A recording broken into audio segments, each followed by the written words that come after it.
Hi viewers, మనం వచ్చేసి 8వ తరగతి ఏపీ గవర్నమెంట్ తెలుగు బాట అనేటువంటి పుస్తకంలోనిది మనం వచ్చేసి మొట్టమొదటి పాఠంలో వచ్చేసి తెలుగు భాషోద్ధారకుడు చార్లెస్ ఫిలిప్ బ్రౌన్ గురించి మనం తెలుసుకోబోతున్నాము.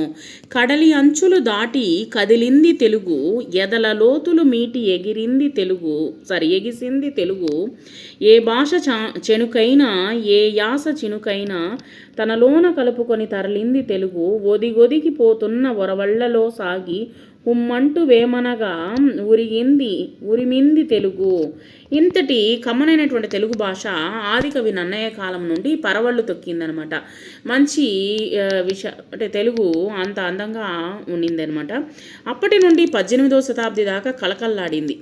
ఆ తర్వాత కానీ తెలుగు భాషను, తెలుగు సాహిత్యాన్ని ఆదరించేవారు లేక 19వ శతాబ్దంలో తెలుగు భాష కళావిహీనమై కనుమరుగవుతూ వచ్చిందనమాట. అంటే కనిపించకుండానే పోయిందనమాట.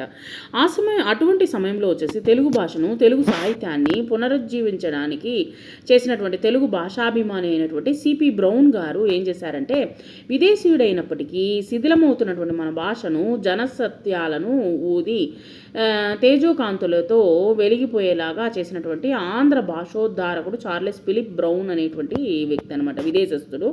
ఆయన ఏం చేశారంటే పాతకాలము ఆ యొక్క కవిత్వాలన్నింటినీ తీసి ఆంగ్ల పాలనలో తెలుగు వారికి ఉపకారం చేశారనమాట. ఈయన ప్రముఖులలో sir Thomas Munro, colonel కాలిన్ Mackenzie, sir Arthur కాటన్లతో పాటు సిపి బ్రౌన్ గారు కూడా వచ్చేసి ముఖ్యులనమాట.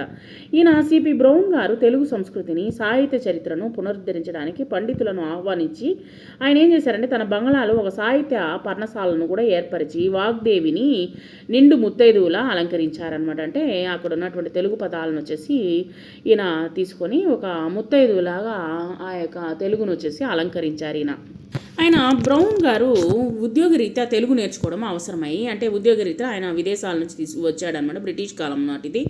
ఆయన రావడంతో ఈయన తెలుగు నేర్చుకోవాల్సిన పని ఏర్పడింది. అవసరమైనటువంటి వెలగపూడి కోదండరామ పంతులు వద్ద తెలుగు నేర్చుకున్నారు ఆయన.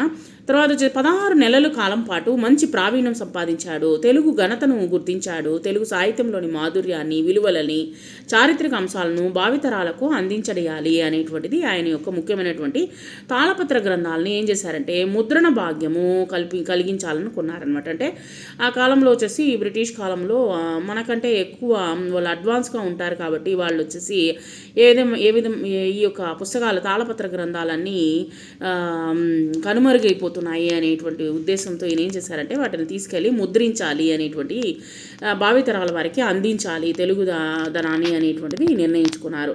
వారి చేత తాళపత్ర గ్రంథాల్లో ఉన్నటువంటి కావ్యాలను పరిశోధింపచేసి శుద్ధ ప్రతులను తయారు చేయించారనమాట.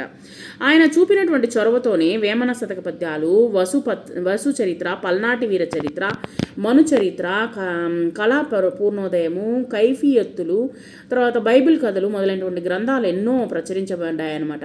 వేమన పద్యాలను ఆంగ్లంలోకి అనువదించారు ఈయన. ఆయన కృషితో తెలుగు సాహిత్య శోభ ఖండాంతరాలకు వ్యాపించింది, అంటే వేరే దేశాలకు వ్యాపించింది అనమాట. ఆ తర్వాత ఆంగ్లము తెలుగు నిఘంటువులు, అంటే అర్థాలు అనమాట. తెలుగు భాషకు ఆయన అందించినటువంటి వజ్రాయుధాలు. ఆ నిఘంటువులు తెలుగు భాషను నేర్చుకోవడానికో లేదా పదాల అర్థాలు తెలుసుకోవడానికి కూడా నేటికి ప్రామాణికమైనటువంటి వెలుగొందుతున్నాయి. అంటే ఇప్పటికి కూడా మనకు అవసరం అనమాట. తెలుగు ప్రజల భాష నుండి వచ్చేటువంటి చాటువులు, సామెతలు, కథలు, వ్యాకరణ గ్రంథాలను కూడా సేకరించి వాటిని క్రమ పద్ధతిలో రాయించి ప్రజలకు అందుబాటులో తెచ్చారనమాట. ఈయన సామాన్యుల సైతము తెలుగు భాషను అవలీలగా నేర్చుకోవడానికి వీలుగా జ్ఞాన దీపమై నిలిచారు. ఈయన ప్రతి ఒక్కరికి అందుబాటులో ఉండాలనేటువంటి ఉద్దేశంతో ఈయన పుస్తకాలుగా వెలువించడం జరిగిందనమాట. తన జీవితాన్ని అంతా తెలుగు భాష అభివృద్ధికి, తెలుగు సాహిత్యాన్ని గ్రంథస్థము చేయడానికి ఆయన చేసినటువంటి కృషి తెలుగు భాష, తెలుగు జాతి ఉన్నంత వరకు చిరస్మరణీయంగానే ఉంటుంది. ఆయన మధుర స్మృతులు తెలుగు వారి గుండెల్లో చెరగని ముద్ర వేస్తూనే ఉంటాయన్నమాట.